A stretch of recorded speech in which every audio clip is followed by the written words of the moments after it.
વૃષભ રાશિ બ વ અને ઓ મે 2026 વિસ્તૃત માસિક રાશિફળ.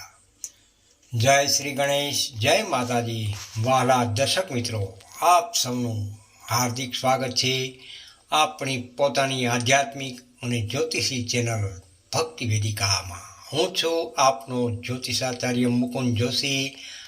આજે આપણે ચર્ચા કરવાના જઈ રહ્યા છીએ વૃષભ રાશિના જાતકો માટે મે માસ 2026ના સમગ્ર મહિનાના ગ્રહ ગોચરના પ્રભાવ વિશે.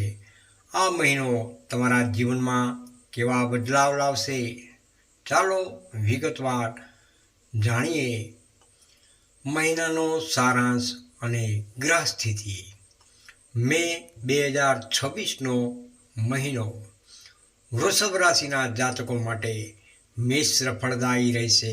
ગ્રહોની ચાલ સૂચવે છે કે મહિનાની શરૂઆતમાં તમારે થોડા સંઘર્ષનો સામનો કરવો પડી શકે છે, પરંતુ ગભરાશો નહીં, કારણ કે ધીરે ધીરે પરિસ્થિતિ તમારા પક્ષમાં જરૂરથી આવતી જશે. જીવનમાં નવા દ્વાર ખુલશે, કોઈ જૂની ઈચ્છાઓ પૂર્ણ થવાના યોગ પણ પ્રબળ બની રહ્યા છે અને સામાજિક પ્રતિષ્ઠામાં વધારો પણ થશે. બસ આ સમય દરમિયાન ઉતાવળમાં કોઈ પણ નિર્ણય લેવાનું ખાસ ટાળવું હિતાવહ રહેશે. કારકિર્દી તેમજ નોકરી. પ્રગતિના નવા સોપાન. વર્કિંગ પ્રોફેશનલ્સ માટે આ મહિનો મિશ્ર રહેશે. શરૂઆતનો તબક્કો. કાર્યસ્થળ પર તમારી જવાબદારીઓનું ભારણ વધી શકે છે. તમારા બોસ કે ઉપરી અધિકારીઓ તમારી પાસેથી ઘણી અપેક્ષાઓ રાખશે, જેના લીધે માનસિક દબાણ અનુભવાય તેવું બની શકે છે. મધ્ય ભાગ. જેઓ નવી નોકરી શોધી રહ્યા છે તેમને સારા સમાચાર મળી શકે છે. તમારી મહેનતનું યોગ્ય મૂલ્ય તમને જરૂરથી મળશે. રાખવાની સાવધાની. ઓફિસમાં રાજકારણ, પોલિટિક્સથી ખાસ દૂર રહેવું. તમારા સહકર્મીઓ સાથે વાદ વિવાદ ન થાય તેનું ખાસ ધ્યાન રાખવું. વ્યવસાય તેમજ ધંધો. આર્થિક વૃદ્ધિનો માર્ગ. વ્યાપારી વર્ગ માટે આ સમય આશાસ્પદ બની રહ્યો છે. નવી તકો. વેપારમાં નવી ડીલ ફાઇનલ થવાની પૂરી શક્યતાઓ રહેલી છે. જો તમે કોઈ નવો પ્રોજેક્ટ શરૂ કરવા માંગતા હો તો મહિનાના બીજા પખવાડિયાનો સમય તમારા માટે ઉત્તમ રહેલો છે. ભાગીદારી. જેઓ ભાગીદારીમાં ધંધો કરી રહ્યા છે તેમણે હિસાબ કિતાબમાં ખાસ પારદર્શિકતા રાખવી. વિશ્વાસમાં આવીને કોઈ મોટું રોકાણ કરતા પહેલાં કાયદાકીય સલાહ જરૂરથી લેવી. સંપત્તિ, જમીન, મકાન કે વાહન ખરીદવાનું વિચારી રહ્યા હો તો મહિનાનો ઉત્તરાર્ધ અંતનો ભાગ ખૂબ જ શુભ રહેશે. ધન તેમજ આર્થિક સ્થિતિ. સાવધ રહો, સભાન રહો. આર્થિક દ્રષ્ટિએ આ મહિનો તમારા માટે ઉતાર ચઢાવવાળો બની શકે છે. આવકના નવા સ્ત્રોત ઊભા થશે. જૂનું અટકેલું લેણું પણ પાછું મળી શકે છે. ખર્ચ સાથે સાથે અચાનક ખર્ચ પણ વધી આવી શકે છે.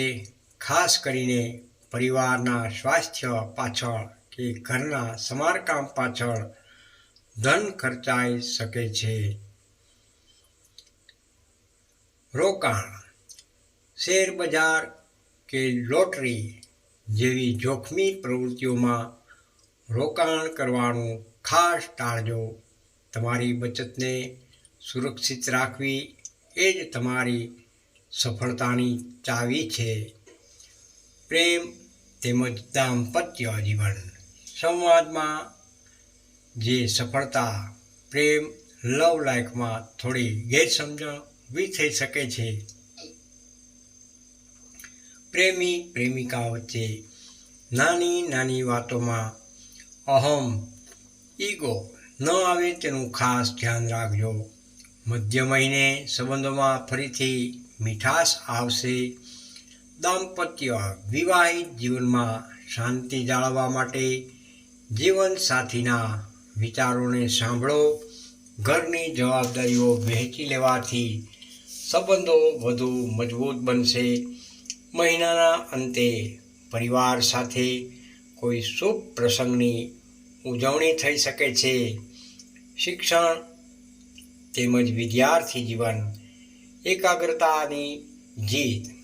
વિદ્યાર્થી મિત્રો માટે આ સમય સફળતાનો બની રહ્યો છે. જેઓ સ્પર્ધાત્મક પરીક્ષાઓની તૈયારી કરી રહ્યા છે તેમને તેમની મહેનતનું મીઠું ફળ મળી શકે છે. તમારી એકાગ્રતા વધારવા માટે સવારનો સમય અભ્યાસ માટે શ્રેષ્ઠ છે. સોશિયલ મીડિયા કે અન્ય ભટકાવતી બાબતોથી ખાસ દૂર રહેશો તો ધાર્યું પરિણામ જરૂરથી મેળવી શકશો. આરોગ્ય હેલ્થ ટિપ્સ. જીવનશૈલીમાં ખાસ બદલાવ. સ્વાસ્થ્ય બાબતે સહેજ પણ બેદરકારી રાખવી નહીં. ગળું, શરદી, ખાંસી કે એલર્જી જેવી સામાન્ય સમસ્યાઓ પરેશાન કરી શકે છે.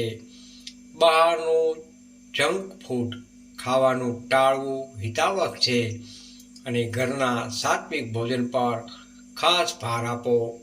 માનસિક શાંતિ માટે દરરોજ થોડી મિનિટો યોગ કે પ્રાણાયામ કરવા માટે ખૂબ જ જરૂરી છે. સફળતાના ખાસ ઉપાયો રેમેડીઝ. તમારા જીવનની મુશ્કેલીઓને દૂર કરવા અને સૌભાગ્ય મેળવવા માટે આ ઉપાયો અચૂક અજમાવશો. શુક્રવારનું વ્રત. દર શુક્રવારે માતા લક્ષ્મીની પૂજા કરો અને તેમને સુગંધિત પુષ્પો અર્પણ કરો. સાધના અને શાંતિ માટે દરરોજ સાંજે ઘરમાં મંદિરમાં ઘીનો દીવો પ્રગટાવો. મંત્ર જાપ. ઓમ શ્રી મહાલક્ષ્મી નમઃ. આ મંત્રની એક માળા સ્ફટિકની માળા પર કરવાથી આર્થિક અવરોધો દૂર થશે. દાન. જરૂરિયાતમંદ લોકોને સફેદ વસ્ત્ર છે, ચોખા કે ખાંડનું દાન જરૂરથી કરો. અંતિમ શબ્દો. પ્રેમ મારા વહાલા દર્શક મિત્રો, ગ્રહોની સ્થિતિ બદલાતી રહે છે, પરંતુ જો તમારા પ્રયત્નો સાચા અને સચોટ હોય તો કોઈ પણ મુશ્કેલી તમને રોકી શકતી નથી. ધીરજ અને સકારાત્મકતા સાથે આ મહિનાનો સામનો જરૂરથી કરો. જો આપને આ રાશિફળ ગમ્યું હોય તો વિડીયોને લાઈક જરૂરથી કરજો. તમારા સ્વજનો સાથે શેર પણ કરજો અને આવી જ ધાર્મિક તેમજ જ્યોતિષી જાણકારી માટે આપણી ચેનલ ભક્તિ વેદિકા યુટ્યુબ ચેનલને જરૂરથી સબસ્ક્રાઈબ કરો. ભગવાન શિવ તેમજ પાર્વતી અને માતા લક્ષ્મી આપ સૌ પર પોતાની કૃપા દ્રષ્ટિ બનાવી રાખે. જય શ્રી ગણેશ. જય માતાજી. રાધે રાધે. કોમેન્ટમાં હર હર મહાદેવ જરૂરથી લખજો. જય શ્રી કૃષ્ણ. આવતીકાલે નવા વિડીયો સાથે ફરી મળીશું.